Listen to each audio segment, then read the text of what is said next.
2025-এর পৃথিবীতে আধুনিক পৃথিবীর সভ্যতার দাবিদার এই পৃথিবীর বাসিন্দারা কেউ গভীর রাতে বিকট আওয়াজে আতশবাজির বিষাক্ত ধোঁয়া এবং বিকট আওয়াজ দিয়ে মানুষ তো মানুষ, শিশু, বৃদ্ধ, হার্টের রোগী, শ্বাসকষ্টের রোগী, অসুস্থ মানুষ এবং হাজার হাজার পাখির মৃত্যুর কারণ হবে, কষ্টের কারণ হবে, এটা কোনো সভ্য সমাজে গ্রহণযোগ্য হতে পারে না।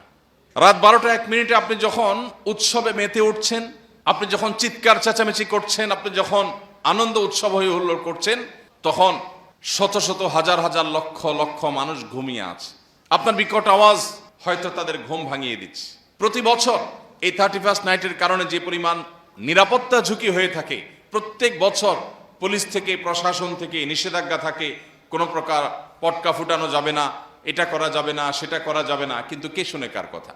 আমাদের সমাজের তরুণরা কারা কারা এসব অপসংস্কৃতি, এসব অনাচার করার জন্য প্রস্তুতি নিচ্ছে, সেগুলো দেখা সমাজের মানুষ হিসেবে আমাদের দায়িত্ব আছে। আমরা শুধু সুবহানাল্লাহ আলহামদুলিল্লাহ পড়ব, আমরা শুধু কোরআন তেলাওয়াত করব, আমরা শুধু নফল নামাজ পড়ব, আমরা শুধু দান সাদকা করব আর মসজিদ মাদ্রাসা করব, মানব সেবা করব, এটুকু দিয়ে আমরা আল্লাহর কাছে পার পাবো না।